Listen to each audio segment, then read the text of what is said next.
spécifications, c'est-à-dire pas techniques, par contre, les spécifications de votre application. Il va donc gérer aussi les budgets. En gros, on va dire, il faut 4 personnes, 3 personnes, une personne pour pouvoir gérer le projet et que ça se passe bien. Il va gérer les plannings. En gros, on va se dire que la première semaine, la deuxième semaine, le premier mois, le troisième mois, voilà comment on avance. Derrière, il y a l'équipe des devs qui va donc faire la partie spécification technique. Grosso modo, on va dire que nous, on veut une architecture en microservice, pas en microservice. On veut tel langage de programmation, on veut du Java. On veut du... Bonsoir tout le monde. Bonsoir. On va définir les spécifications techniques, bien sûr. On va écrire le code, on va faire les tests et on va générer dans ce qu'on appelle des livrables, parce que c'est les livrables qu'on met sur un serveur.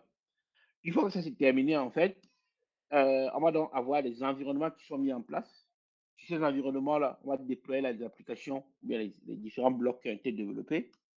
On va pouvoir faire du monitoring pour pouvoir voir s'il n'y a pas de bug, pour voir les améliorations, pour voir le nombre de requêtes qui passent, pour voir le temps de réponse de requêtes, ainsi de suite. D'accord? Et avec ça, on va faire l'assistance technique. D'accord? Ça, c'est donc, grosso modo, les 3 compétences. Ça peut être des équipes, ça peut être des personnes individuelles qui interviennent pour votre projet. Et il faut donc que tout ça puisse bien se passer, en fait, tout simplement. C'est là que l'on parle donc de DevOps. Pourquoi on va parler de DevOps? Parce que quand les développeurs terminent leur développement, comme on l'a vu tout à l'heure, on a vu 3 barres orange. Les développeurs vont balancer. J'utilise bien à dessein le terme balancer. En gros, ils vont envoyer leurs livrables. Ouais, les petits carrés sont des livrables, en fait, qu'ils vont envoyer à ce qu'on appelle des ops. Voilà, des opérateurs, en fait, en anglais. Leur boulot, c'est donc de s'assurer qu'il y a la stabilité des différents environnements, en fait.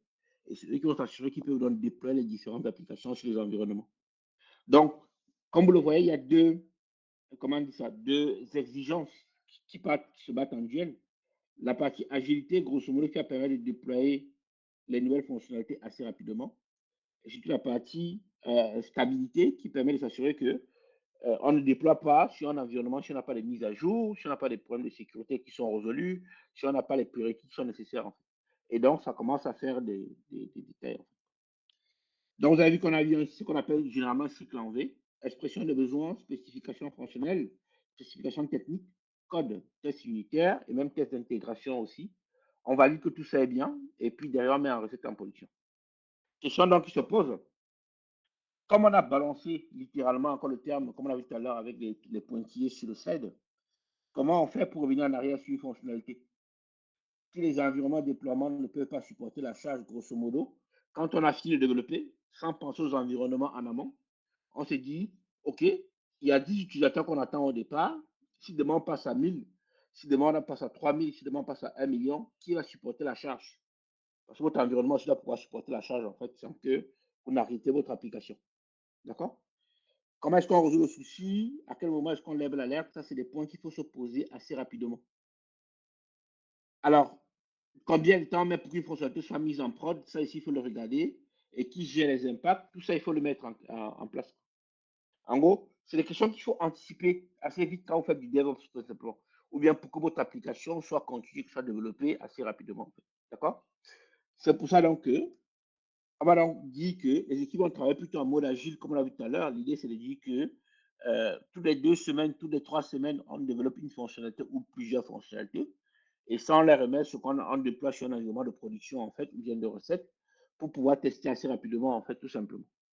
Parce que les devs, ils sont contents quand leur produit est rapidement mis sur un environnement. Ça, c'est l'intérêt du dev. Le dev, il n'est pas là pour attendre 3 mois pour mettre une application en production. L'objectif du dev, c'est que assez rapidement, dès que j'ai terminé, on met en production, en fait. Les métiers vont dire, OK, vous demandez des choses assez rapidement, vous pouvez tomber sur les métiers qui vont vous dire non, vous allez un peu, comment on dit ça? Il n'y a pas les budgets pour ce que vous voulez faire. Parce qu'eux, ils gèrent les budgets. Donc, on ne peut pas demander un argent illimité, en fait. On ne peut pas dire non, on veut 3, 4, 5, 6 personnes facilement. En fait. Et vous allez tomber sur les offres qui vont dire, OK, les gars, vous allez demander qu'on développe une fonctionnalité, nous, on n'est pas d'accord avec vous parce que votre fonctionnalité que vous demandez là, vous n'avez pas fait. Donc, nous, on a un problème avec vous. On ne va pas être d'accord. On parle de disagree ici. Vous n'avez pas fait une nouvelle fonctionnalité pour 300 personnes. Demain, quand ça passe à 1000 personnes, ils vous disent, bah, les gars, on n'a pas préparé ça en fait. Quoi. Donc, ça va commencer à on se lancer dans les réunions. Et c'est là que On va donc vouloir casser donc ce qu'on appelle le mur de la confusion. Les deux barres oranges que vous voyez, ce qu'on appelle des murs de la confusion, en fait, tout simplement. Pourquoi est-ce qu'on veut casser au mur de la confusion? Parce qu'on veut se dire que si on modifie les équipes pour que dans la même équipe, en même temps, il y a un développeur et un ops, c'est bien. Parce que comme ça, on va pouvoir gagner en temps assez rapidement, en fait, tout simplement. Pourquoi? Parce que les devs, comme on l'a dit tout à l'heure, ils recherchent tout ce qu'on appelle la rapidité pour pouvoir mettre à disposition de nouvelles fonctionnalités aux nouveaux utilisateurs finaux, en fait. Ils ont ce qu'on appelle dans la culture du produit. C'est-à-dire que pour le dev, il ne veut pas savoir où est-ce qu'il a développé son application quelque part, déployer pardon, son application quelque part. Lui, ce qu'il veut savoir, c'est que dès qu'il a terminé, c'est en production. Et ça marche bien. Par contre, les autres, ce qui cherchent, c'est la stabilité. Ça veut dire que pour qu'on change de serveur, c'est l'ops qui regarde en fait. Pour qu'on mette une sécurité, c'est le dev qui met en place. D'accord? Pour qu'on fasse l'industrialisation et qu'on va l'automatiser les tâches, en fait, là, c'est la partie ops qui rentre en compte. Donc, l'ops, dans ce cas, il n'a pas la culture du produit, mais la culture de ce qu'on appelle le service, en fait. Parce que pour lui, ce qui importe, c'est que H24, 24 heures sur 24, 7 jours sur 7, le produit soit toujours disponible, en fait, quoi. D'accord? Donc, je ne parle de mieux de la confusion, parce qu'il y a une confusion entre les objectifs, donc, intermédiaires et non excessifs, en fait. C'est-à-dire qu'il faut donc trouver un moyen, principalement, pour que les deux compétences, moi j'appelle ça des compétences, ou bien deux profils, soient un seul profil, ou alors qu'ils sachent communiquer ensemble pour une équipe. D'accord? Dans ce cas, les débuts pour les SI, c'est quoi? Quand je parle de SI, je parle bien des systèmes d'information ou bien des équipes qui gèrent les systèmes d'information, bien sûr. Il faut donc pouvoir leur réduire ce qu'on appelle des silos, c'est-à-dire les barrières entre les métiers, les devs et les ops. Ça, ce sont les silos qu'il faut pouvoir réduire. Il faut commencer par se dire qu'il y a une philosophie derrière. C'est un mindset, c'est un état d'esprit à avoir. Un échec, c'est normal. Un fail, c'est normal en fait. Le plus important, c'est d'avoir les méthodes pour corriger assez rapidement. Donc, si un fait, il faut pas se battre tout ça, en fait. Quoi. Et là, il faut donc pouvoir implémenter des changements de manière graduelle. Par exemple, on se dit aujourd'hui qu'on met le formulaire en place. Il faut déployer le formulaire, qu'à quoi que le formulaire répond bien. Deuxième chose, on dit qu'on met la validation du formulaire en place. On déploie ça. Après, demain, on vient dire que, OK, on va pouvoir mettre la base de données en place. La semaine d'après, on va pouvoir envoyer des mails. Donc, c'est plutôt des changements graduels qu'il faut pouvoir implémenter. Pourquoi changement graduel? Parce que chaque fois qu'il y aura une correction à faire, on va pouvoir le faire assez rapidement. Et on va pas attendre très longtemps. On va pas pendant 3, 4, 5, 6 mois pour pouvoir corriger les problèmes et revenir en arrière. Il faut donc, pour ça, mettre à disposition des équipes, des outils qui vont pouvoir faire tout ce qui est automatisation et surtout monitoring, en fait. Et s'assurer que tout ce qui se passe bien. L'intérêt de tout ça, c'est quoi? C'est de pouvoir tout mesurer. Parce que vous ne pouvez améliorer que ce que vous mesurez, en fait. Par exemple, quand vous faites de la course, vous pouvez améliorer vos performances que si vous mesurez le temps que vous mettez pour faire un parcours, en fait, par exemple. J'ai un parcours, je l'ai fait hier en 1 heure, donc vous voulez faire le même parcours en 50 minutes. Si vous n'avez pas pu mesurer, ça n'a pas d'intérêt, en fait. Donc, même ici, en tant que DevOps, les défis pour les SI, c'est de pouvoir tout mesurer et s'assurer que tout ce qu'on mesure, en fait, va donc vous permettre de répondre efficacement aux besoins et de ne pas avoir des problèmes, en fait, dans votre équipe.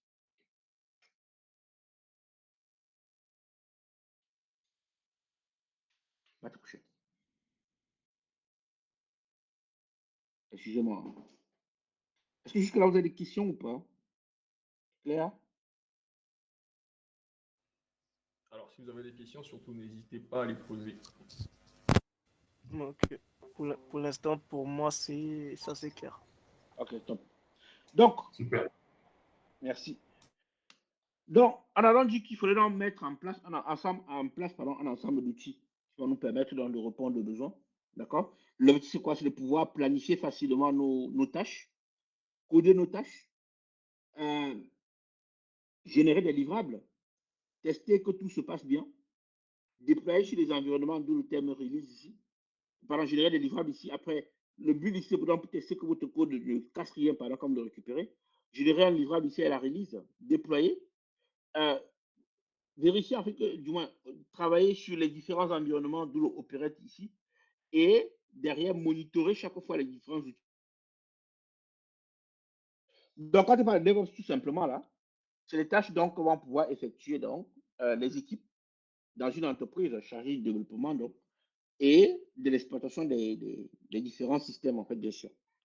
Moi, j'ai bien dit que DevOps, c'est une combinaison de pratique, c'est-à-dire que les choses qu'on fait tout le temps, de culture, c'est-à-dire le mindset, comme on l'a dit tout à l'heure, se dit que avoir une erreur, c'est normal, par exemple, quoi. Et avoir un ensemble d'outils en place qui permettent de corriger tout ça assez facilement. L'objectif, selon de quoi? C'est de pouvoir développer, sécuriser, livrer, corriger s'il y a des problèmes rapidement. Parce que le temps, c'est un peu de l'argent. C'est même pas un peu, le temps, c'est de l'argent, en fait, quoi. Les applications et les services, d'accord? Pour pouvoir les exploiter efficacement les différentes infrastructures que vous avez à votre disposition. OK? Donc, ça, c'est ça le besoin, en fait, quand on parle de DevOps. Il faut être à même de développer, sécuriser, déployer rapidement, monitorer s'il y a des problèmes, redéployer, corriger et recommencer tout le temps, en fait, de manière infinie. C'est pour ça qu'on a toujours le 8 ou bien l'infini qui est le symbole des DevOps, en fait. Pour ça, comme j'ai dit tout à l'heure, ça appuie sur quatre principaux piliers. La culture, ça veut dire que, en tant que DevOps, ce qui vous importe, ce n'est pas juste les outils que vous utilisez. Il faut d'abord s'assurer que vous avez les moyens humains et les process nécessaires pour avoir une bonne communication entre les différentes équipes, tout simplement. Automatiser donc, avec les différentes techniques qu'on verra par la suite, tout mesurer, parce que ce qu'on peut mesurer, c'est ce qu'on peut corriger, ce qu'on peut améliorer. Et chaque fois que vous avez des retours, comme on le fait là aujourd'hui, ce soir, il faut partager vos retours d'expérience, en fait, vos réalisations, bien sûr. Ça, c'est très important. D'accord?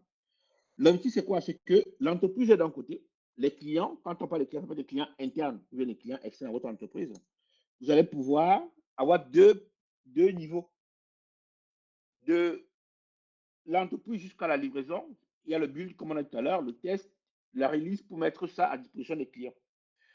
Et ce qui vous intéresse en tant qu'entreprise dans laquelle vous bossez ou bien en tant qu'équipe produit, c'est de pouvoir suivre vos applications derrière.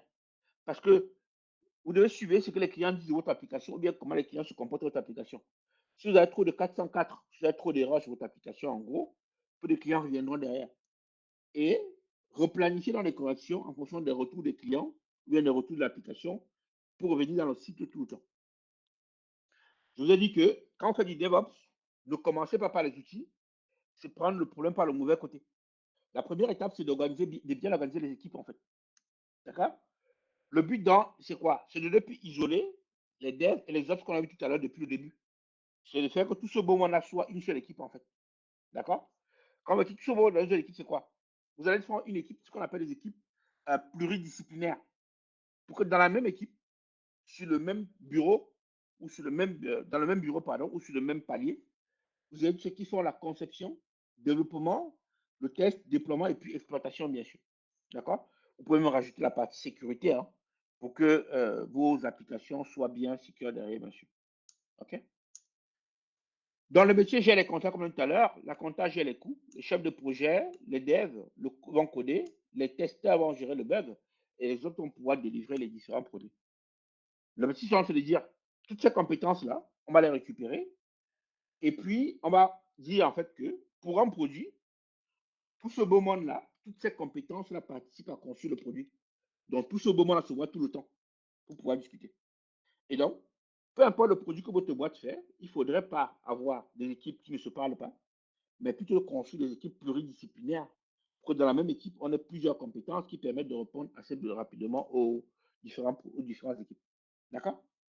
Alors, ça donne quoi tout ça? Ça veut dire que dans une équipe, vous allez avoir ce qu'on appelle un architecte logiciel. Vous allez avoir des ops dans la même équipe, bien sûr. Vous allez avoir le client. Vous allez avoir l'équipe qui gère du capacity planning, c'est-à-dire qui gère grosso modo votre planning, tout simplement. Vous allez avoir des data architectes. Vous allez avoir tout ce qui gère, comment on dit ça, des business analysts aussi, pour grosso modo mesurer les performances de votre application. Vous allez avoir tout ce qui est PO, qui gère votre produit tout simplement, quoi. Pardon.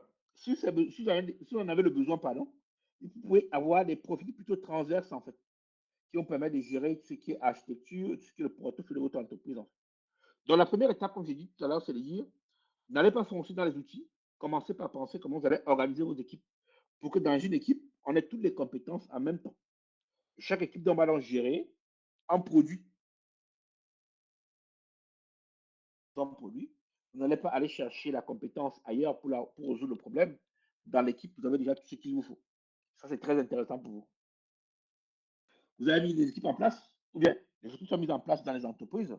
Comment est-ce qu'elles vont fonctionner? Le plus connu, c'est ce qu'on appelle le mode agile. C'est quoi le mode agile? En gros, ce qu'on se dit, c'est qu'on a dans l'équipe ce qu'on appelle un product owner. Grosso modo, celui qui gère le produit, celui qui rajoute donc les différentes fonctionnalités qu'on appelle dans les features dans votre équipe. Et quand il met à disposition les features, en fait, toute l'équipe, ça veut dire que toutes les compétences vont travailler ensemble pour définir l'ensemble des tâches qu'ils vont prendre dans un planning. Quand on va planifier les tâches à prendre, on va prendre ça de ce qu'on appelle un sprint, en fait. Un sprint, c'est quoi? C'est un cycle de 2 ou 3 semaines. On se met ensemble pour définir fonctionnalité et la développer, en fait, quoi.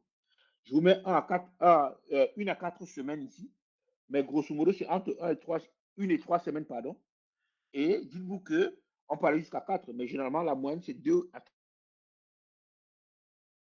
3 semaines, en fait. L'objectif, c'est quoi? C'est que pendant les 3 semaines, on va bosser ensemble pour sortir une fonctionnalité bien claire, bien définie, bien connue de tout le monde. Par exemple, on se dit, on bosse ensemble pendant 2 ou 3 semaines, on crée le formulaire. Quand on sort les 2 semaines, c'est que le formulaire, il est fini et il fonctionne très bien. La semaine d'après, on rajoute la validation du formulaire. Le sprint d'après, on rajoute la base de données. Donc, en fonction de la tâche, de la taille de l'équipe, vous êtes à même de refaire tout ce genre de fonctionnalités, bien sûr. Et au bout de 2 ou 3 semaines, on fait ce qu'on appelle une rétro pour voir ce qui a fonctionné. Ça peut être l'ambiance de l'équipe, ça peut être les fonctionnalités qui étaient trop grosses, ça peut être pas mal de choses. L'idée, c'est de corriger pour que tout le monde vive bien et qu'on avance sereinement, en fait, pour la suite. OK? Donc, l'objectif, c'est quoi? C'est donc d'avoir une meilleure collaboration et communication au sein d'une entreprise, en fait. C'est comme dans une famille, hein. Si ça ne se passe pas bien entre les membres de la famille, c'est toujours un problème, en fait. Alors, ça, vous pouvez utiliser des outils comme Trello, qui est gratuit jusqu'à un certain nombre de tâches, ou alors Jira, pour pouvoir avoir un board dans lequel vous allez planifier toutes vos tâches, en fait. Ça, c'est très important à avoir pour que tout le monde soit au courant des fonctionnalités à mettre en place et des délais que ça va prendre pour les implémenter. D'accord? Ça peut être pas mal à bien voir. Donc, les équipes en utilisant ces outils-là et pratiques pour automatiser tout ce qui est manuel, en fait, tout simplement. Donc, tout ce que vous faisiez manuellement, il faut pouvoir le faire de manière automatique, en fait. Ça vous permet de gagner du temps. Vous n'aurez plus de lenteur dans votre processus. OK? Vous avez bien compris l'idée ici, c'est quoi? C'est que il faut être à même d'organiser les équipes pour que dans une équipe, on ait toutes les compétences nécessaires pour mettre à disposition un produit, tout simplement. Le développement de l'application, on ne regarde pas le langage à ce niveau, c'est quand l'équipe se forme, quand on se dit, OK, on a des compétences. Avec ces compétences-là, on peut développer le langage avec un ou un autre langage. On teste l'application. L'important, c'est de transmettre tout le code sur un système de gestion de version. Le plus connu, c'est GitHub. Donc, l'idée, c'est de dire quoi? C'est que tout votre code n'a jamais à être sur votre ordinateur. Que vous soyez développeur ou que vous soyez Ops, qu'on ne verra pas la suite, votre code doit être toujours déposé sur un serveur. Les Ops, eux, ils vont gérer les serveurs parce que comme vous êtes en interne, vous êtes dans la même équipe, vous êtes un peu ami-ami, quoi. Tout le monde est d'accord pour que ça fonctionne très bien. Vous allez déployer l'application. Vous allez pouvoir gérer l'application, bien sûr, en tant que Ops sur le serveur, ce qu'on appelle un serveur on-premise. C'est que vous êtes allé chercher un serveur sur quelqu'un comme OVH, Newton Service, One and One, peu importe. Ou alors dans le cloud, bien sûr, vous pouvez choisir aussi qui va faire. OK? Je suis bien tout. Je ne sais pas si c'était une question ou pas. Parce que je ne vois rien. Si vous avez des questions, posez directement. Alors, moi, j'ai une question. Vas-y. Tout à l'heure, tu as parlé de release. Tu as parlé de trois choses. Tu as parlé Oui. de release, tu as parlé de livrable et tu as parlé de différents environnements. Alors, déjà, c'est quoi une release? C'est quoi un livrable? Et quels sont les différents types d'environnements que nous pouvons avoir à ce moment-là? Bah, pour faire simple, une release et un livrable, c'est la même chose. Non, pardon, j'ai dit n'importe quoi. Pardon, un livrable, c'est le résultat du développement. En gros, quand je développe par exemple en Java, le livrable en Java, c'est un fichier .jar. Quand je développe en PHP, le livrable en PHP, c'est un répertoire qui contiendra les fichiers. Quand je développe en React, le livrable en React, c'est un répertoire qui contiendra les fichiers. Ça, c'est mon livrable. En gros, c'est le résultat de mon développement. La release, maintenant, c'est une version que je donne à mon livrable. Ça me permet de taguer mon livrable, en fait, tout simplement. Oui, c'est bon. Donc, j'ai mon livrable, j'ai fait une release de mon livrable, en fait, et je peux en déployer ça sur un environnement. Très souvent dans les boîtes, comme on verra par la suite, il y a au moins 3 environnements. Ce qu'on appelle un environnement de développement, qui permet aux développeurs de mettre leur code sur un environnement pour tester entre eux et voir que ça se passe bien. Un environnement de test qui permet au métier, au client qui a demandé le produit ou alors au métier de tester que ça marche bien. Et à la fin, un environnement de production. De mettre son application sur un environnement de production pour que tout le monde puisse donc profiter profiter du produit qui a été développé, quoi. Alors, le nombre d'environnements, très honnêtement, ça dépend du nombre de la taille de l'entreprise, tout fait simple. Le nombre d'environnements chez Google ou chez Facebook n'est pas le même environnement que le kebab du coin, quoi, ou bien la banque du village, quoi, tout simplement. Donc, chacun a sa criticité et en fonction de sa taille, le nombre d'environnements dépend, en fait, bien sûr. Alors, nous avons une question là. Ouais. Vas-y. Riken Bazolo. Oui, bonsoir à tous. Bonsoir Achille. Merci Bonsoir. pour ta présentation. Je te suis depuis le début. Très gentil, merci. Ouais, c'est très bien. Moi, je voulais juste que, par rapport à ton expérience, faire un retour pour voir s'il y a une nomenclature à suivre ou bien il y a une norme à suivre dans le fait de nommer les environnements. Déjà, ça, c'est ma première question. Ou par rapport à toi, qu'est-ce que tu peux conseiller pour une équipe de développement pour en prendre l'échelle moyen par rapport aux tailles? Comment ils peuvent mettre en place et mener à bien leur projet de bout en bout, en fait. Ouais. Ben, pour le bout en bout, je revenais sur le bout en bout tout à l'heure. Je vais d'abord le bout en bout à côté. On verra ça par la suite. Sur le nom des environnements, moi, j'ai dit, ne vous embêtez pas au départ. Appelez développement, test et production. Comme ça, c'est identifié, c'est clair. Tout le monde voit ce que ça veut dire. Mais seulement en production, il faut mettre au moins 2 ou 3 serveurs, quoi, pour faire simple. Parce qu'il faudra de la résilience derrière. Maintenant, sur les noms, ça dépend des entreprises aussi. Il y a des entreprises où il y a un nom de serveurs en fonction des noms de bières. Si vous êtes fan de bière, quelqu'un va appeler un serveur, il va appeler Guinness, par exemple. L'autre va appeler Beaufort, en fait. L'autre va appeler, je sais pas moi, Jack Daniel, par exemple, quoi. Donc, ça dépend des entreprises. Mais si vous partez, si vous voulez vraiment faire le truc que tout le monde comprend, dev, prod, et puis dev, pardon, test, et puis prod, en fait, quoi. Tout le monde comprend ce que ça veut dire, en fait, tout simplement. L'utilité, ça dit que le développement, c'est pour les devs, le test, c'est pour les testeurs, et puis la prod, c'est pour tout le monde, en fait, bien sûr, quand c'est bien stable. J'espère avoir répondu à ta question. Mais je disais, le bout en bout, je reviens tout à l'heure dessus. Oui, la question est bien répondue. Désolé, je vais poser une dernière question. Vas-y, vas-y. Sachant que on est en face des développeurs, des freelanceurs, des start-upers et tout ça, sachant que beaucoup ne s'organisent pas comme en entreprise. On peut être 2, 3 et puis on forme une équipe de développement. Aujourd'hui, se payer des infrastructures, déjà quand on est au début, ça coûte très cher. Est-ce que selon ton expérience, il y a des tips où tu peux nous partager pour un début? On n'a pas de budget, on n'a rien. Qu'est-ce qu'on peut utiliser en termes d'environnement, d'infra pour orchestrer tout ce que tu viens de dire là? Bah, on reparlera dessus, on en reparlera dessus quand je parlerai de Docker tout à l'heure aussi. Comment dire? La meilleure solution aujourd'hui pour gagner en coût, j'appelle ça en coût, c'est de faire de prendre une petite VM. Je prends une petite VM chez un hébergeur. Moi, j'ai un qui s'appelle Newton Service avec qui je travaille assez régulièrement. Et ils me donnent une VM. Quand je prends une VM chez eux, je peux me faire mes 3 environnements dessus, quoi, tout simplement. Modulo, je configure bien mes environnements, tout simplement, quoi. Ça me permet au moins de tester mes environnements et voir que ça marche très bien. Alors, excusez-moi, Achille, pour ne pas te couper. Nous avons un petit souci avec cette réunion. Quand nous avons créé le lien, eh bien, visiblement, ça n'a pas été créé. Du coup, cet appel va se terminer dans 10 minutes. J'ai déposé le nouveau lien dans la description. Est-ce que tout le monde peut justement rejoindre l'autre lien, s'il vous plaît? Allez, go. On y va. On se retrouve de l'autre côté. Yes. Allez, c'est parti.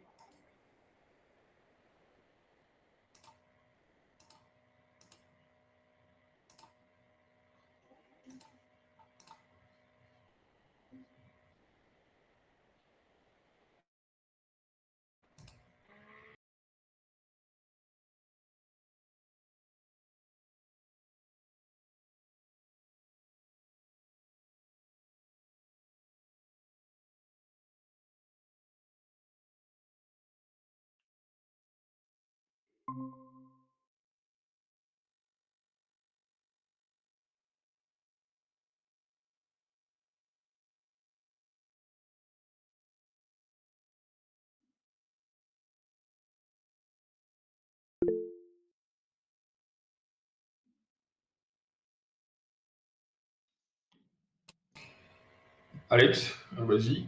Alors, vas-y.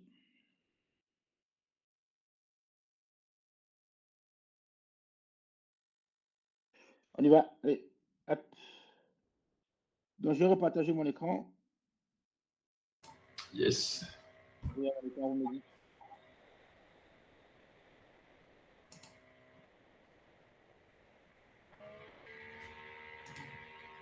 Donc, je disais donc que j'ai mon cloud là.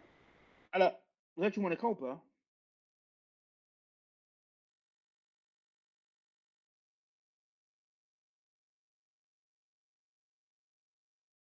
Allô?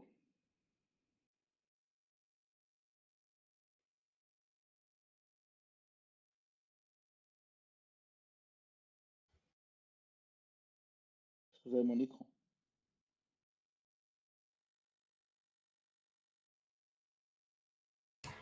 Alors, j'ai du mal à voir ton écran. Est-ce que vous voyez son écran? Je vais réessayer. Vous me redites. Je vais arrêter la présentation. Et puis, bon, ouais. Hop. Ça veut dire que. Alors. Et là, c'est bon, vous me redites. Hein.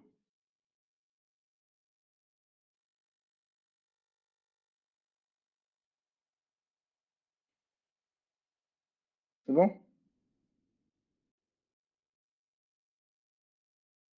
Bon, alors, moi, j'ai toujours un souci. Est-ce que pour tout le monde, c'est bon? Si vous ouvrez vos micros, vous dites oui, on est bien. Allô, je suis audible là? Oui, Oui, bien sûr. est-ce que vous voyez son écran? Maintenant, oui. Là, vous devez avoir le mot culture quelque part. C'est bon de mon côté, C'est merci. bon, côté. Allez, top. On est parti. Donc, je disais, la culture est très importante aussi pour le mindset de tout le monde. Pourquoi on parle de culture? Parce que dès le départ, il faut que tout le monde soit aligné sur la vision, les contraintes et les objectifs d'un projet sur lequel on travaille. Très honnêtement, il faut rien cacher dessus à tout le monde. C'est comme souvent les gens viennent vous dire j'ai mon projet, mais je ne veux pas vous dire mon projet parce que vous allez me le piquer après. En fait, un projet ne veut rien dire en fait. Parce que le temps de réalisation est très important en fait dans un projet. Donc, quelqu'un ne vous dit pas son projet, ne vous embêtez pas avec ça. Quoi. Laissez-le aller faire son tour en fait. Quoi. Parce que le gars qui vous dit j'ai mon projet, mais je ne veux pas t'en parler parce que c'est encore secret, laissez-lui faire un tour. Pourquoi? Parce que le jour où il va aller développer son projet, on lui vous dire, vous avez le temps d'aller faire 2 ou 3 projets de revenir derrière.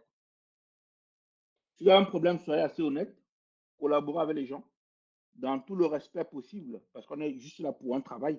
Parce que je parle de culture, en fait, quoi. C'est pas une bagarre, c'est juste un travail. Ayez confiance à votre équipe.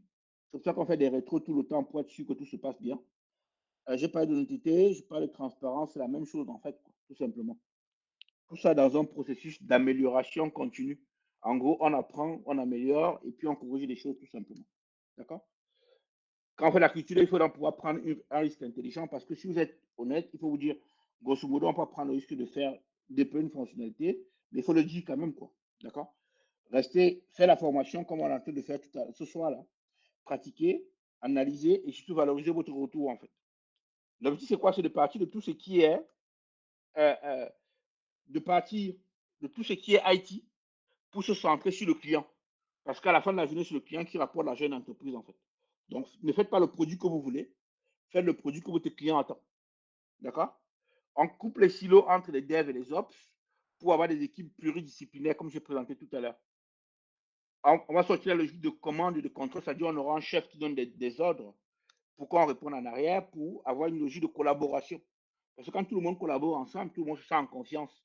Et on est plutôt bien comme ça. Le truc, ce n'est pas de faire des tâches, mais le truc, c'est de regarder ce qu'on veut sortir comme résultat. OK? Comme produit. Il ne faut pas gueuler sur les autres. Ce n'est pas très intéressant. Il faut être responsable et assumer ses propos. Dire, moi, j'ai pris un risque, ça n'a pas marché. On va vous taper sur les doigts. Si ce n'est pas récurrent, ça devrait passer sans problème.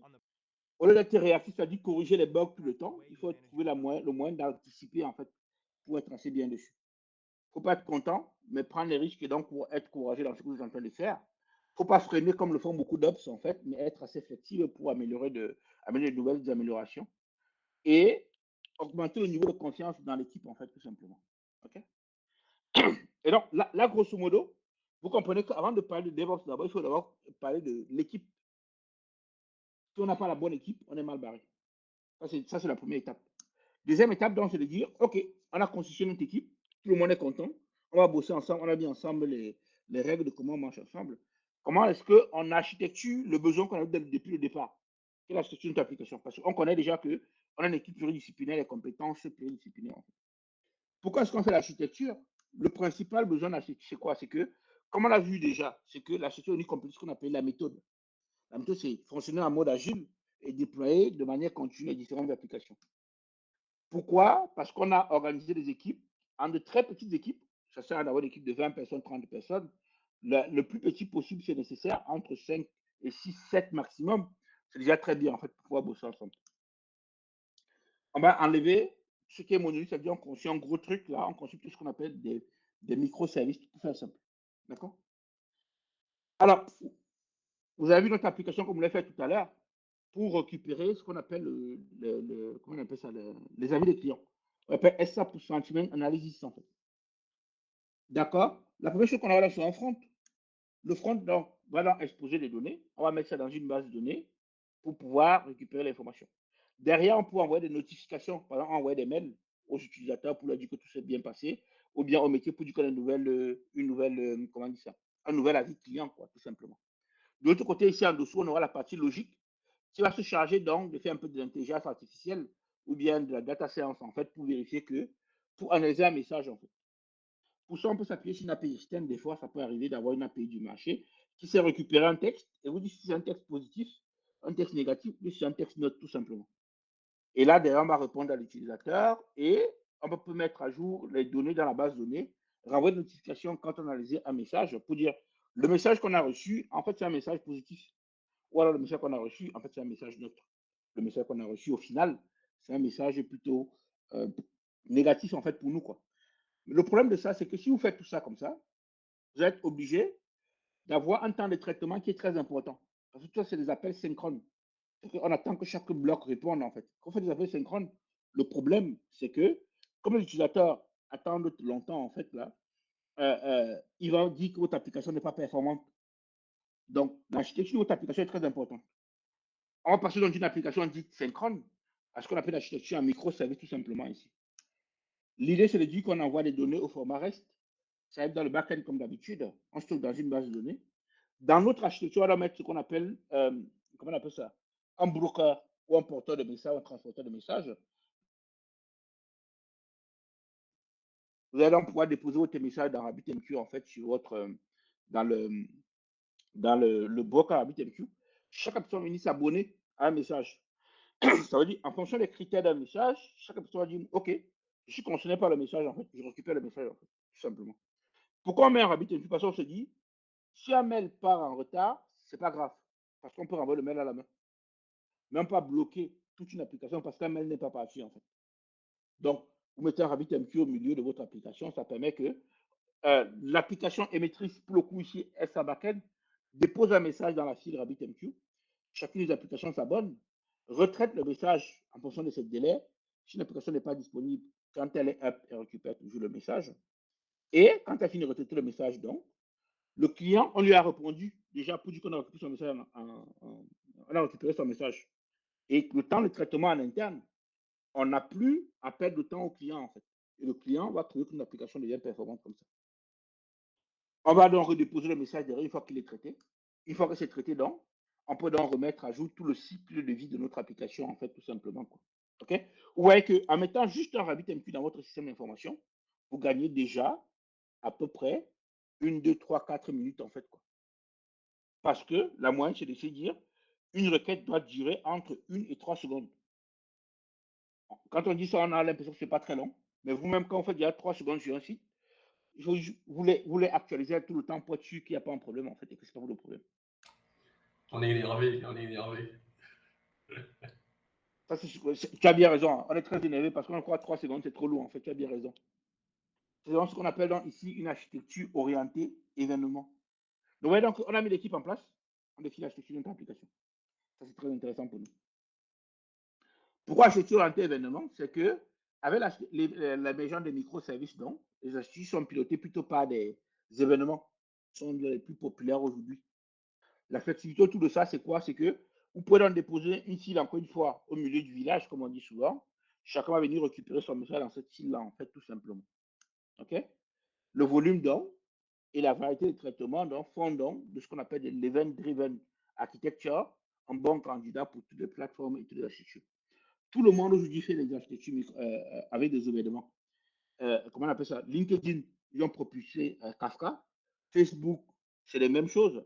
Google, il n'y a personne qui fait les appels, il reste entre les systèmes internes.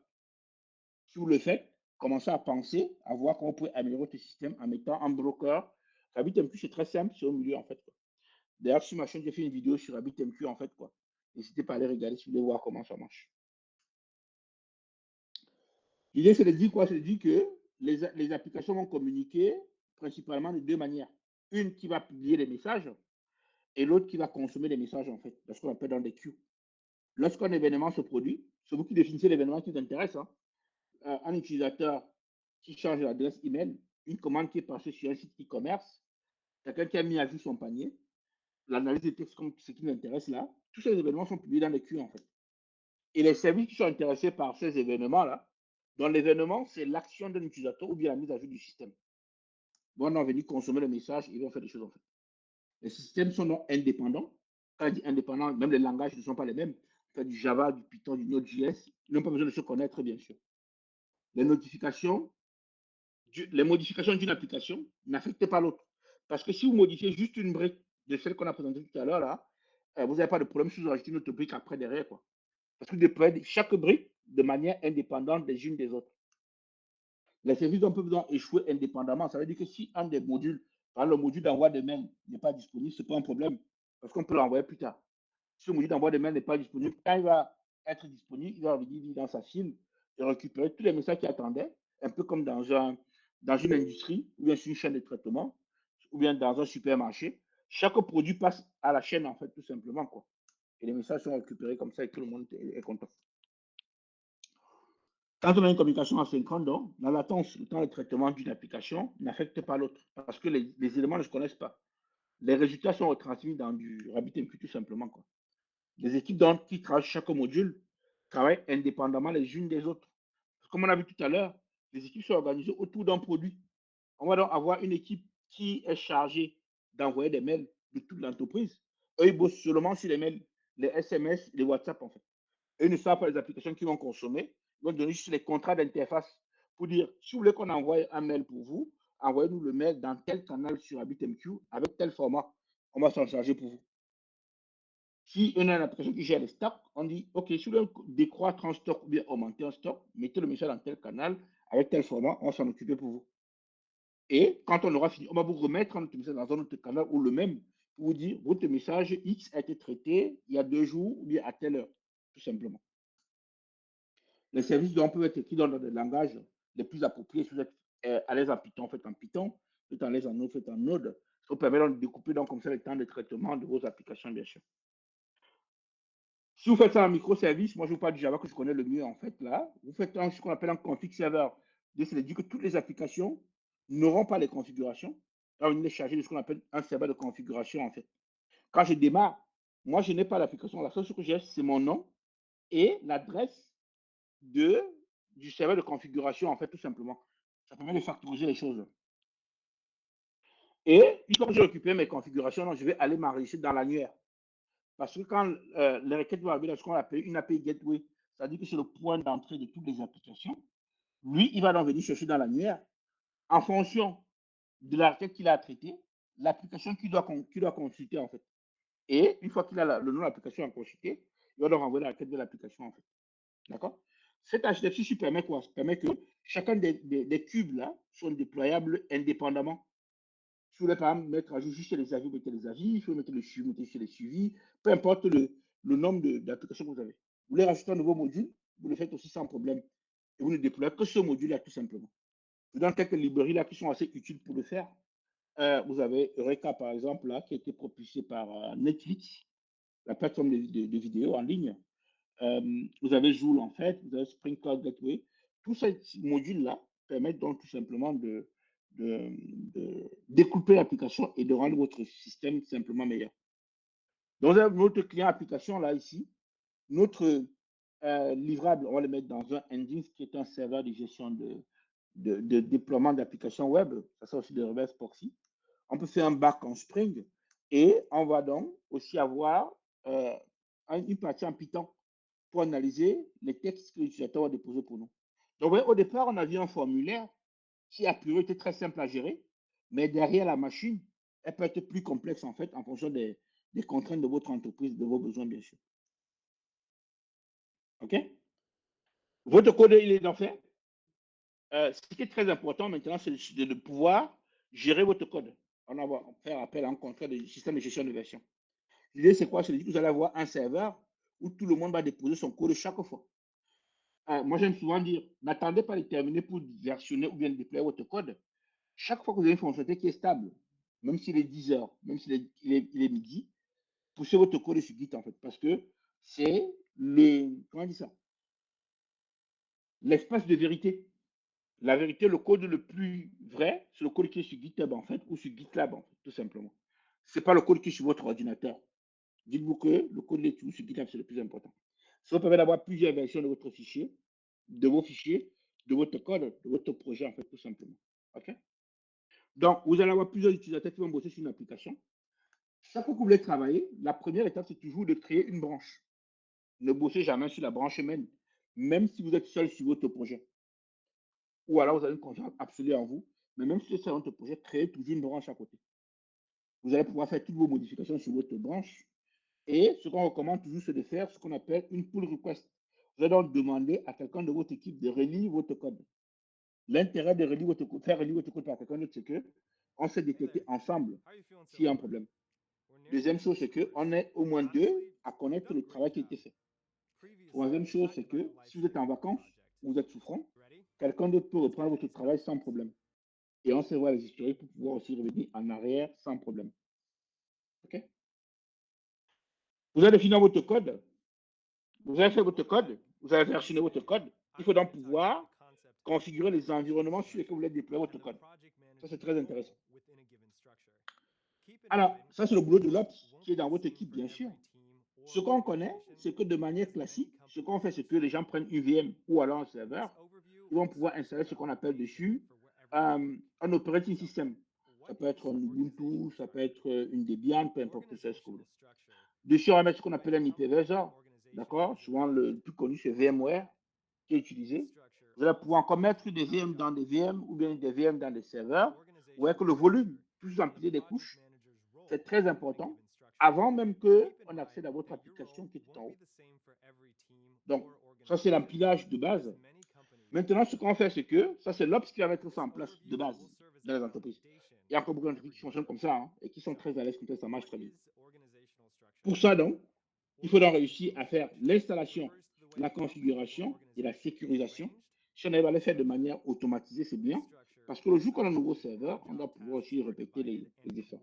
Question donc, combien de temps est perdu si on a fait tout ça de manière manuelle?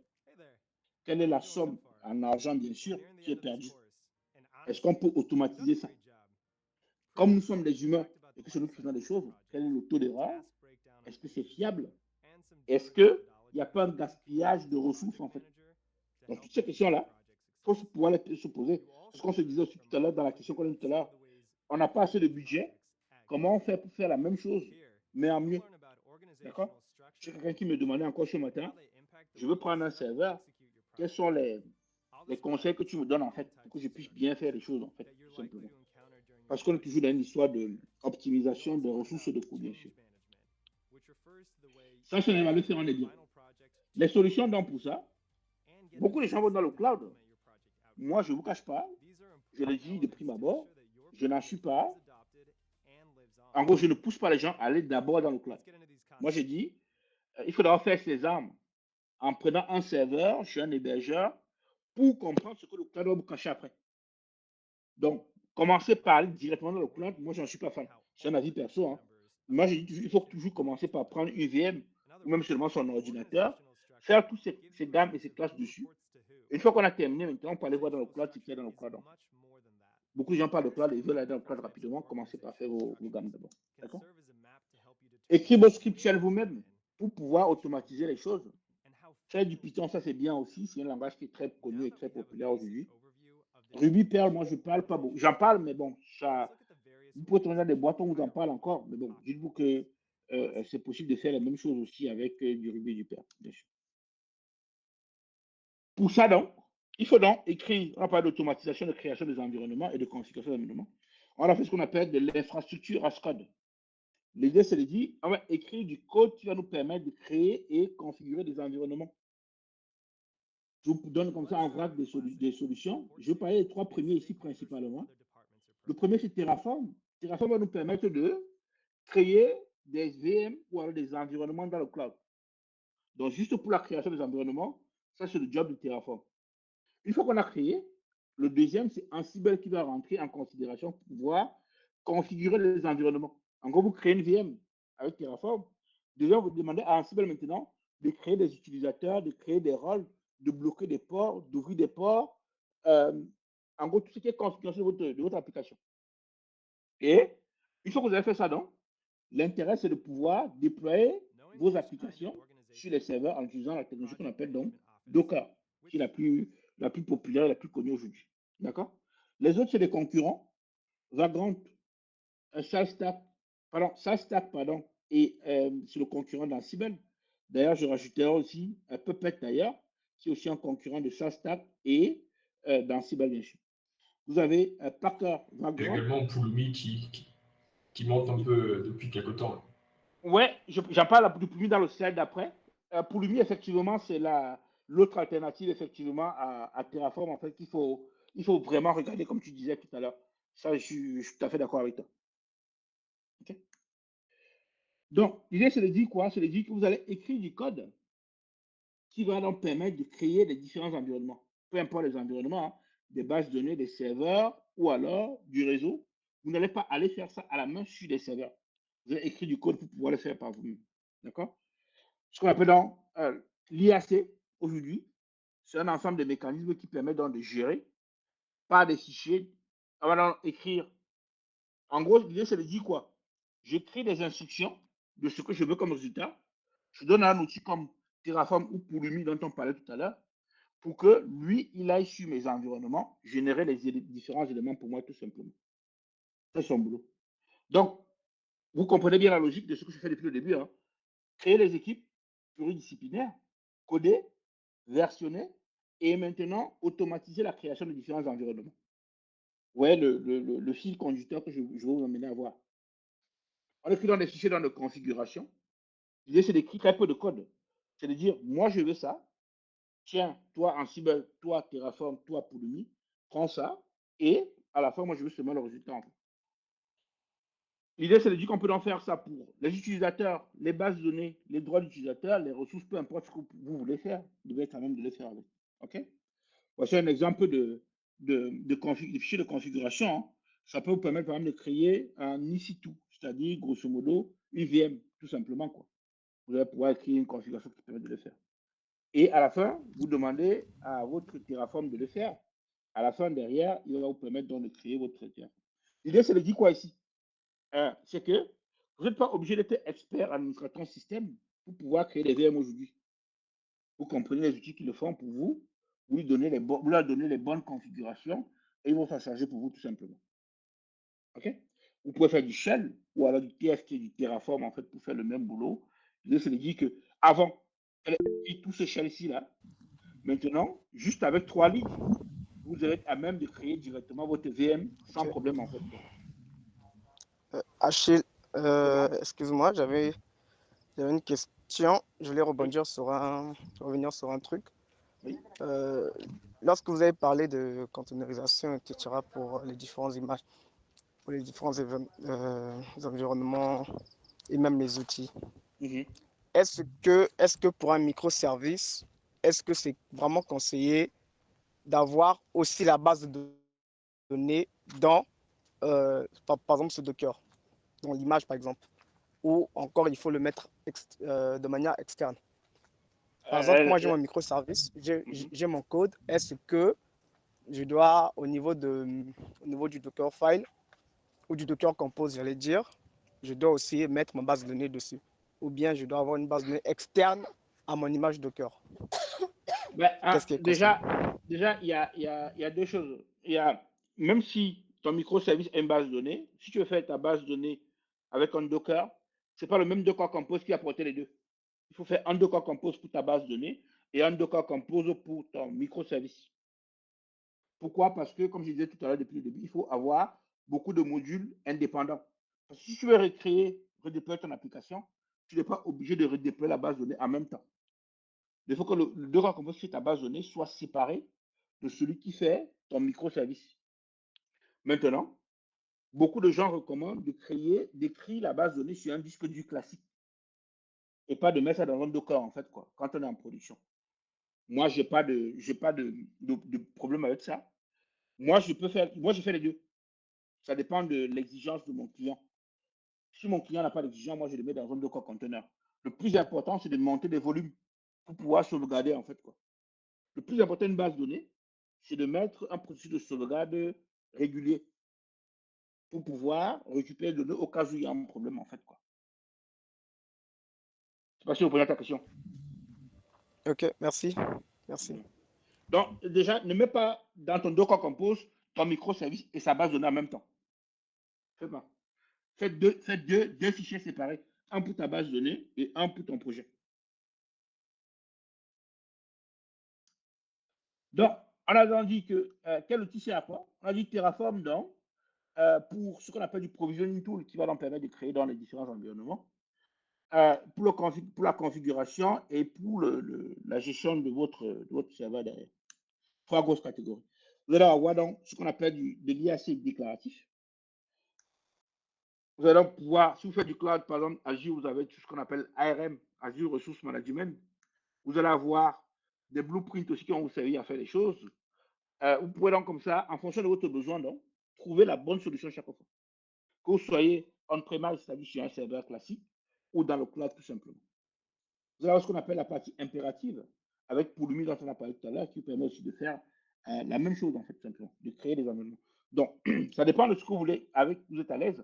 Mais bon, comme on l'a dit tout à l'heure, Pulumi, c'est le truc qui monte de plus en plus et qui trouve aussi des parts de marché, un peu comme Azure le fait avec AWS. Si vous prenez par exemple Terraform, vous allez choisir de déclarer ce que vous voulez faire. Vous allez par exemple dire que vous allez écrire du YAML tout simplement et vous allez avoir ce qu'on appelle du Terraform Language qui derrière va transformer votre projet et derrière va vous permettre tout simplement de générer vos différents environnements sans que vous n'ayez déjà la connaissance de base en tant qu'administrateur système et surtout pour tout ce qui est complexe, gestion de structure de données, vous n'avez pas de problème à vous faire avec ça. En gros, c'est des outils, grosso modo, j'avais dit que quand vous les maîtrisez bien, vous faites du beau boulot avec tout simplement, quoi, et qui vous permettent donc d'être assez à l'aise et assez productif comme ça. OK? Les phrases code donc vous permet donc tout simplement de dire que vous allez écrire du code pour mettre à disposition tous les outils. Les droits d'utilisateur, la sécurité, les ports qu'on fait, les formes qu'on ouvre, ça c'est très bien en fait pour vous, quoi.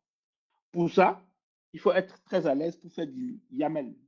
YAML, c'est du Yet Another Markup Language, qui vous permet grosso modo de dire que vous pouvez donc comme ça écrire un langage qui est lisible par tout être humain. Ça veut dire que, comme tout à l'heure, les équipes sont pluridisciplinaires, rappelez-vous. Il faut donc écrire des choses que tout le monde peut lire et comprendre en fait, quoi. Moi, j'aimais souvent dire à une de mes clientes que moi, le jour qu'on aura mis ensemble la partie CI/CD chez toi, même toi-même, tu pourras déployer l'application, même si tes développeurs ne sont pas là. Et rien que ça, elle était assez à l'aise pour le comprendre en fait, quoi.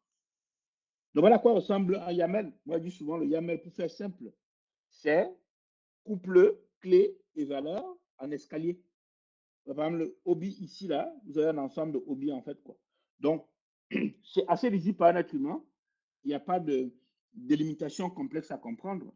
Quand vous voyez par exemple le move, vous savez que c'est un tableau. Quand vous voyez le name, vous savez que c'est un objet, c'est une chaîne de caractères.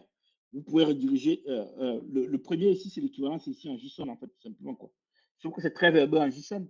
En YAML, ça se lit très bien, en fait. OK? Je vous donne un exemple YAML, par exemple, pour représenter un modèle de voiture. C'est juste un exemple, mais vous pouvez prendre la même chose pour votre code, bien sûr. Donc, on a vu qu'avec Terraform, on va créer dans notre environnement. Avec Ansible, maintenant, on va pouvoir donc configurer et installer plusieurs environnements en même temps. Vous avez un serveur, le 2 instances d'Engines, 2 instances de Symfony, 4 instances de Spring. Ça dépend de votre besoin, bien sûr. Le plus important, c'est de définir ce qu'on appelle un inventory, c'est-à-dire un ensemble de VM ou de machines sur lesquelles vous voulez faire des mises à jour. Et vous allez donc écrire ce qu'on appelle des playbooks, c'est-à-dire les instructions que vous voulez exécuter sur votre inventory, tout simplement. Ainsi, ça vous permet donc de gérer dans les configurations de vos environnements, que ce soit test, recette ou prod. On a donc dit dev, recette et prod tout à l'heure. Faciliter le déploiement de vos applications aussi, Ansible le fait très bien. D'orchestrer vos applications. Ça veut dire qu'on va dire que je démarre l'application, la base de données avant de déployer mon back, par exemple, et après déployer mon front. Le fonctionnement Ansible, c'est très simple. Hein. Il dit en gros, il faudrait que le serveur sur lequel il va agir ait Python installé. Ça tombe bien. Tous les serveurs aujourd'hui ont toujours au moins Python installé. Un opérateur ou bien un utilisateur, bien sûr, va donc se connecter en SSH sur le système distant. Il peut récupérer toutes les informations du serveur et dans votre playbook, il va exécuter tous les tests que je demande d'exécuter, en fait, tout simplement. OK? Voilà, grosso modo, l'architecture qu'utilise Ansible. Si vous voulez échanger sur ce sujet-là, n'hésitez pas. C'est toujours avec plaisir que j'échange avec vous. Ansible fait dans les opérations sur la machine cible. La machine cible donne ce qu'on appelait donc des inventories. Donc, c'est les différents serveurs sur lesquels vous aurez donc vos actions effectuées. Leurs IP sont stockés dans un fichier qu'on appelle un fichier ini, un inventory file. Et vous pouvez les regrouper aussi par cible si vous voulez, des web, des DB. Par défaut, Ansible cherche votre fichier ansible.host. Si vous mettez ça par défaut dedans, il récupère vos différentes données. En fait. Vous pouvez donc exécuter différentes instructions. Voici un exemple de fichier inventories en fait là, qui contient donc, par exemple ici, on va dire que les bases de données, c'est tous les serveurs qui partent de DB, après AF, ensuite exemple.com. OK? On peut donc se connecter dessus et faire les différentes actions qu'on veut. Ansible met à la disposition ce qu'on appelle dans des modules. Les modules donc sont dans des manuels d'utilisation de votre playbook en fait. Les playbooks contiennent donc ce qu'on appelle des plays. Les plays contiennent ce qu'on appelle des tâches ou des tasks tout simplement. Et les tasks on appelle donc des modules en fait. Les tasks s'exécutent de manière séquencée, c'est-à-dire que c'est du haut vers le bas. S'il y a un qui s'arrête, sauf si vous mettez une exception, tout le reste s'arrête. Vous avez ce qu'on appelle des handlers qui permettent de gérer les fallbacks, en fait, tout simplement, de vos playbooks. OK? Voici un exemple. Vous écrivez un YAML comme ça. Vous lui dites en gros, va sur le serveur, le groupe qui s'appelle web, en fait, et tu installes Git. Et tu installes Vim, en fait. Il va le faire sur tous vos serveurs. Et ce qui est bien, c'est que quand c'est installé, déjà, il ne rejoue pas le même boulot, en fait. Quoi. Imaginez ce que vous aurez dû faire à la place. Vous connectez sur les 10 serveurs, ou bien 4 serveurs. Sur chacun des serveurs, vous allez dire, OK, apt-get install Vim, ressortir, aller sur le suivant, refaire les tâches, en fait. C'est assez répétitif et c'est pas, comment dire ça? On ne peut pas rejouer ça à votre place, quoi, tout simplement. Et Ansible permet donc de Super gagner. chronophage. Pardon? Super chronophage. Super chronophage, effectivement, ouais. Chronophage, effectivement, ça c'est bien dit. Il faudrait repartir. Et donc, vous allez donc pouvoir à la fin avoir vos différents livrables. Quand vous allez définir votre livrable, moi je dis aujourd'hui le livrable à mettre à disposition des utilisateurs, bien sûr, c'est Docker. Pourquoi est-ce qu'on va faire Docker? Pourquoi? Parce que l'habitude de faire du Docker, c'est tout simplement de se dire que vous allez pouvoir créer une fonctionnalité, que vous allez pouvoir, du moins, une solution que vous allez pouvoir déployer sur n'importe quel environnement, peu importe les prérequis. Le seul prérequis que vous avez, c'est qu'il y ait Docker installé sur l'environnement, bien sûr. Une fois que vous avez ça, vous pouvez donc dockeriser vos différentes applications et tout le monde devrait bien se porter. OK? Donc, dites-vous que quand vous faites du Docker, l'intérêt, c'est que vous n'avez pas à vous soucier des prérequis sur un serveur. De même, quand vous aurez fini d'utiliser une fonctionnalité, vous pouvez directement arrêter la fonctionnalité. Par exemple, si vous installez Symfony ou bien une application Spring Boot sur un serveur, vous n'avez pas besoin de savoir que Java est déjà disponible en amont. Vous êtes bien comme ça. D'accord? Donc, Docker va donc permettre de faciliter le build et le run de vos différents conteneurs. Ça s'exécute sur n'importe quel environnement. Hein. Bon, Unix, c'est une évidence. Windows, il n'y a pas de problème dessus. Quoi. Alors, je traite deux choses qu'on appelle des images. Grosso modo, une image, c'est quoi? Moi, j'aime bien dire c'est un zip pour faire simple. Et un conteneur, c'est une image en cours d'exécution. Donc, c'est un zip que vous avez ouvert et on voit le contenu. Le problème qu'on a soulevé dans les entreprises, c'est ça marche sur mon poste. Dans le ça marche sur mon poste là, c'est fini le problème en fait. Quoi. Avec Docker, c'est tout de ça pour nous. Donc, comme je vous ai dit, ce qu'il vous faut juste faire, c'est installer ce qu'on appelle un démon Docker sur votre serveur. Et celui qui va vous permettre donc d'exécuter vos différentes applications. Donc, vous prenez VM, je suis un hébergeur. La première chose que vous faites, c'est vous installer un démon Docker dessus. Vous êtes donc à même d'installer autant d'applications que nécessaire en fait sur votre application. On parle tout à l'heure de consommation de ressources. Je vous mets la comparaison rapidement. Sans Docker et avec Docker, en fait, pour voir ce que ça consomme comme ressources. OK? Donc, vous avez une image. L'image, c'est le résultat d'un build, tout simplement. Les images, donc, plusieurs images donc, sont téléchargeables sur ce qu'on appelle hub.docker.com. C'est l'annuaire officiel des différentes images. Une image, donc, peut dépendre d'une autre image, bien sûr. Et à la fin, quand vous exécutez, vous obtenez ce qu'on appelle donc, un conteneur. Pour faire simple, encore une fois, un conteneur, c'est une image qui est en cours d'exécution. Le conteneur s'exécute donc ce qu'on appelle donc, une application. Elle peut être arrêtée, supprimée, redémarrée à tout moment, en fait. Pourquoi? Parce que le temps est très rapide, en fait. Pas beaucoup de temps à perdre pour le faire. Pour générer une image, c'est très simple. Hein. Vous écrivez ce qu'on appelle un Docker file. C'est un fichier, encore une fois, qui donne des instructions. Vous faites le build, vous obtenez une image derrière. Voici un exemple de Docker file. Grosso modo, ici, on dit, mon JDK est un peu vieux, mais bon, vous comprenez le besoin. On prend un JDK, on copie le jar qu'on a généré, on le met dans notre Docker et on fait un java-jar et on a notre projet. Vous faites ça, vous pouvez déployer votre image sur n'importe quel serveur et ça marche très bien, bien sûr. Si vous avez plusieurs images, comme on disait tout à l'heure, vous pouvez passer par ce qu'on appelle un Docker Compose. Maintenant, on dit Compose directement parce que Docker n'est pas nécessaire en fait. Quoi. Vous écrivez votre fichier directement compose.yaml, ça marche bien aussi. Quoi. Donc, vous avez dans votre base de données et votre projet derrière qui va donc aller taper dans votre base de données pour pouvoir stocker les informations. Et comme je l'ai dit tout à l'heure, hein, c'est juste pour exemple que je vous présente ça. Dites-vous bien qu'il faudrait que ce soit deux fichiers séparés. On ne met pas les deux dans le même fichier en fait. Quoi. Donc, même pour notre microservice qu'on a vu tout à l'heure, la structure anti-événement, là, dites-vous que si vous prenez le même principe là, tous les éléments là constituent au final des images et des conteneurs Docker tout simplement. OK? Aujourd'hui, il y a des solutions qui vous permettent aussi de ne plus avoir besoin d'écrire de Dockerfile. Vous pouvez vous passer de ça. Vous utilisez des solutions comme BuildPack en fait. BuildPack, c'est une solution qui vous permet tout simplement de dire, je n'ai plus besoin d'écrire un Dockerfile. Je vais directement profiter de BuildPack dans mon projet et il va directement nous permettre de régénérer mon livrable en fait tout simplement. OK? BuildPack qui marche pour tous les langages. Hein. Vous donnez le langage en entrée à BuildPack en fait et directement, il génère un livrable. Si il y a des développeurs Java parmi nous, sachez que c'est directement intégré dans Spring Boot aujourd'hui. Vous n'avez plus besoin de rien faire, en fait, quoi, tout simplement. Vous tapez une des commandes que j'ai présentées ici, là. Par exemple, pour l'image, vous faites un Spring Boot build image. À la sortie, vous avez votre image qui est faite, en fait. OK? Pas de Dockerfile, rien du tout, en fait. Il fait le boulot pour vous directement.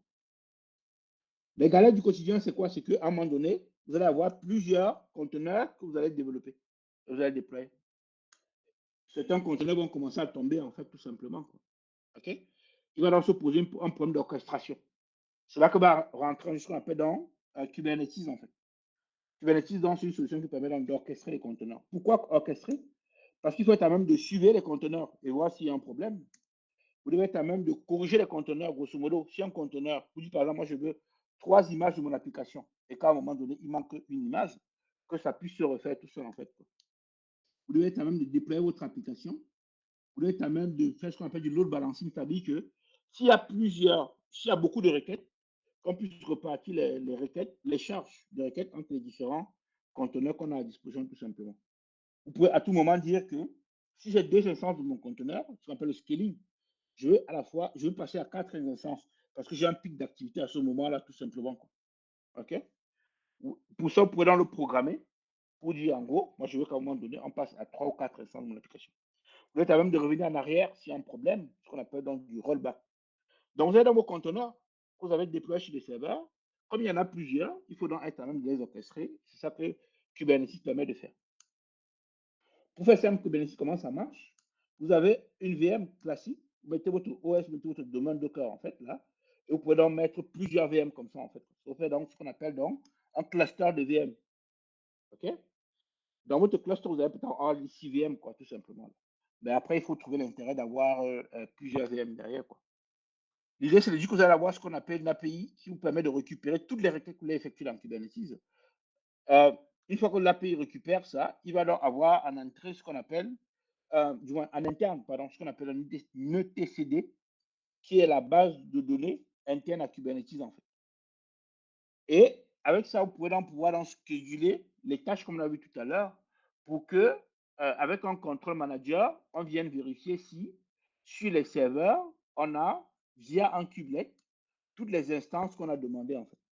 Ce qu'on déploie, c'est ce qu'on appelle en réalité des pods, POD. Un pod, si vous voulez, c'est une surcouche au niveau d'un conteneur, tout simplement, quoi. Avec un kube proxy, vous allez donc être à même de récupérer les requêtes des utilisateurs et répondre aux utilisateurs, tout simplement. Comment on répond aux utilisateurs? On passe donc par ce qu'on appelle votre site web va souvent avoir ce qu'on appelle un load balancer qui récupère les requêtes et redispatche les requêtes. Vous avez donc votre ingress ici, qui est le point d'entrée de votre cluster de conteneurs, tout simplement. L'ingress récupère la requête et il balance à ce qu'on appelle un service. Le job du service, donc, c'est de pouvoir donc repartir la charge via le load balancing entre vos différents pods, en fait. Dites-vous que le pod, c'est ni plus ni moins qu'un conteneur, comme vous le connaissez, mais avec plus d'informations. Nombre d'instances qu'on veut, les limites mémoire, les tests de conteneurs, pour autant d'informations, tout simplement. OK?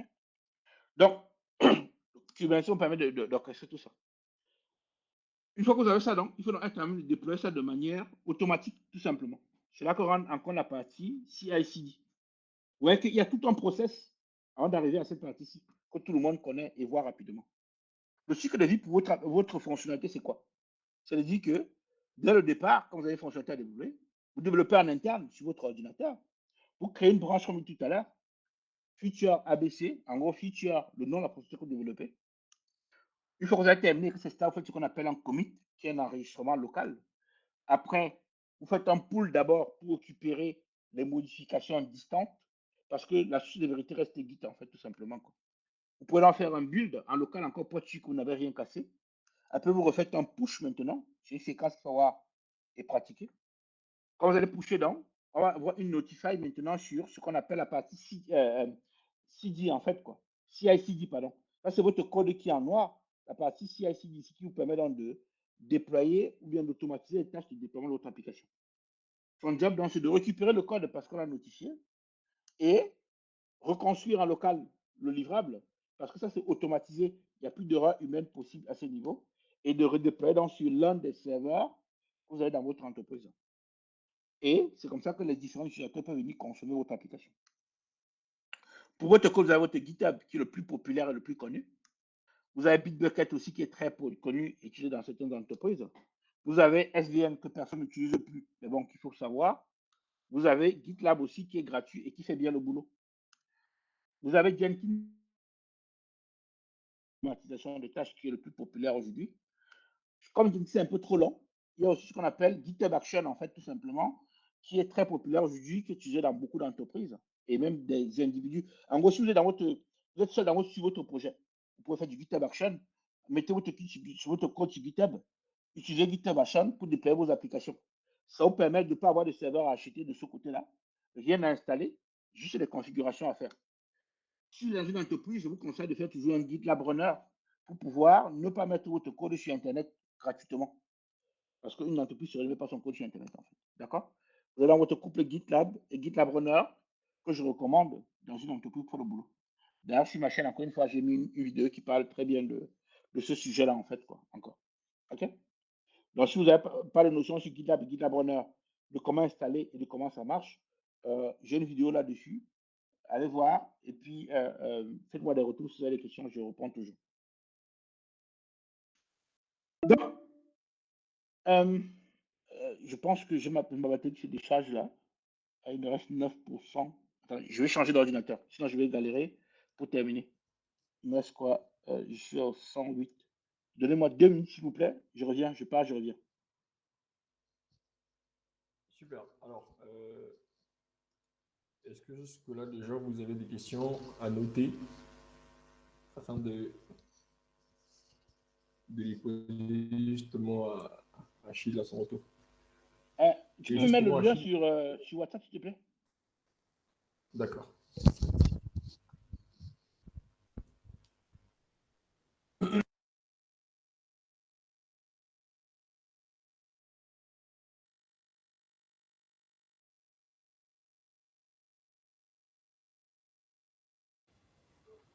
Bon, moi, pour l'instant, non. J'attends lorsqu'on va attaquer la partie GitLab, parce que j'ai une problématique. J'ai des problématiques. Ok.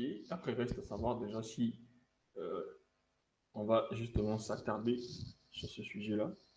Parce que Achille, justement, a prévu de s'attarder là-dessus. Parce qu'après, il faut noter que ici, c'est principalement de la théorie, de la présentation. Mais après ça, après ici, on compte bien organiser une séance de workshop là-dessus où on pourra voir, même si ce n'est pas de manière très approfondie, mais au moins survoler un peu les outils, voir un peu comment on fait chaque chose avec chaque outil. Donc, par exemple, on a beaucoup parlé de Docker, comment écrire un Dockerfile, comment générer ou encore lancer des conteneurs à partir de ces Dockerfiles-là, comment faire du Terraform avec des infrastructures en tant que code, comment configurer sur différents environnements avec du Ansible et ainsi de suite. Après, si vous êtes pressé ou que le besoin est urgent, vous pouvez toujours poser des questions en amont, derrière, ou encore tomber directement sur les vidéos d'Achille. D'ailleurs, je vous ai déposé les liens de la chaîne YouTube de Philotech et puis également de la chaîne, du site web de Philotech. Alors, Achille, tu m'entends? Non, ton micro, il est fermé.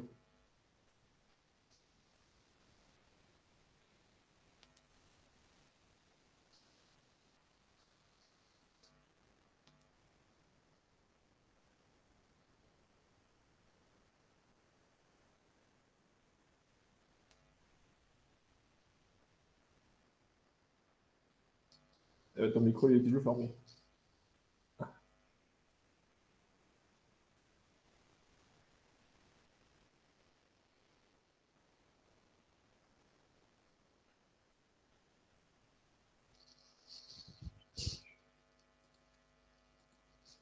Bon, je ne sais pas si Achille en a encore pour longtemps. Mais ce qui est certain, c'est qu'on est régalé. Hein.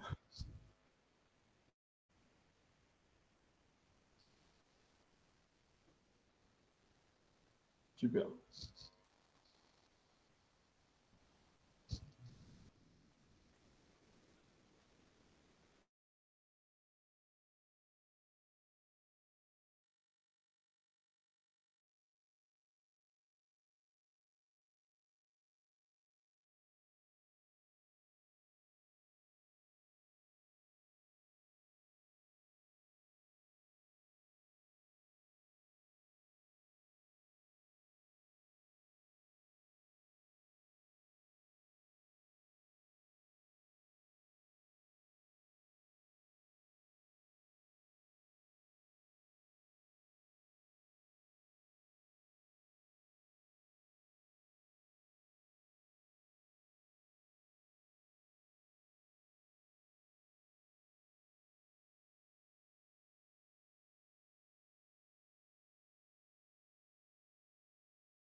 En tout cas, je vois tes lèvres bouger, Achille, mais on ne t'écoute pas parce que ton micro il est fermé.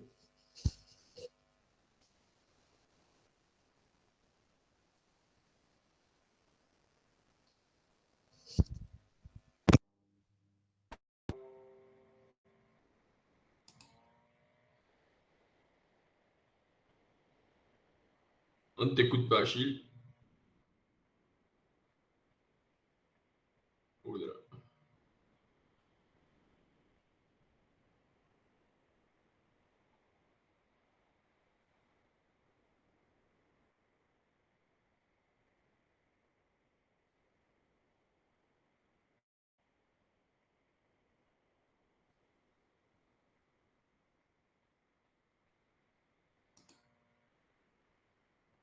Non.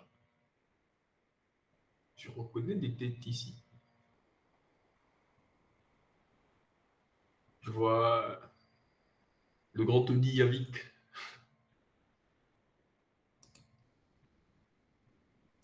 Monsieur Bazozamio. Monsieur Monka. Monsieur McLeeman.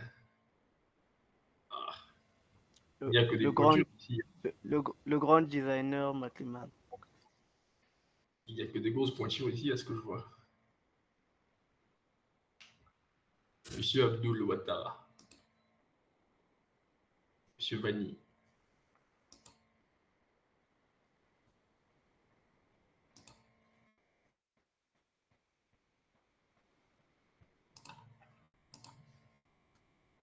Est-ce que vous m'entendez? Oui, Achille, on t'entend. Bon, alors, une petite question. Penses-tu qu'on a encore combien de temps? Parce Moi, que, je pense que j'ai encore 20 minutes, 10 minutes, pardon. J'ai dit, voilà, 10 minutes. bah, dans ce cas, on va devoir switcher encore une fois. Vas-y. Je Je suis un vous peu lent, mais dépose bon, ça. je voulais bien mettre en place ces quatre concepts-là quand même. Oui, d'accord. Donc, je dépose ça dans la discussion. Mm. On peut y aller progressivement. Moi, je vous y attends déjà. Hop, on est parti. Comme ça, on va terminer ce cours passionnant en tout cas.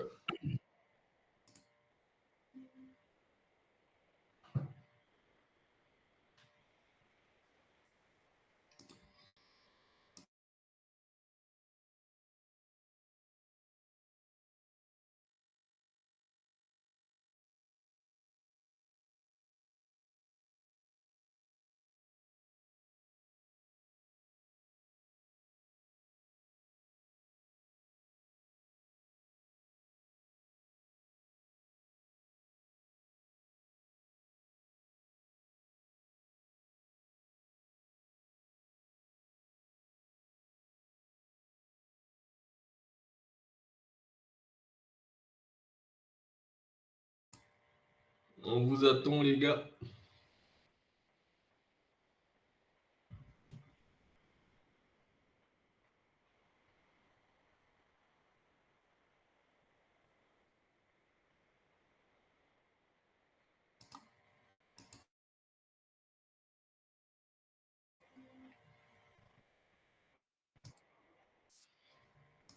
Yes, on peut y aller.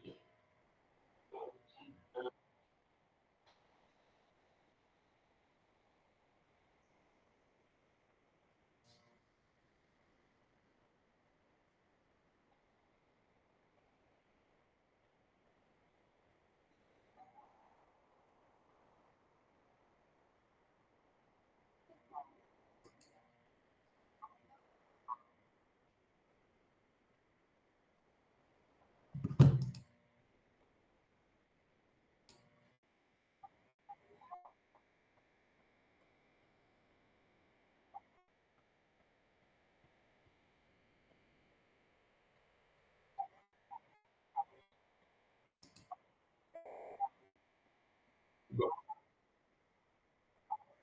on ne voit pas ton écran.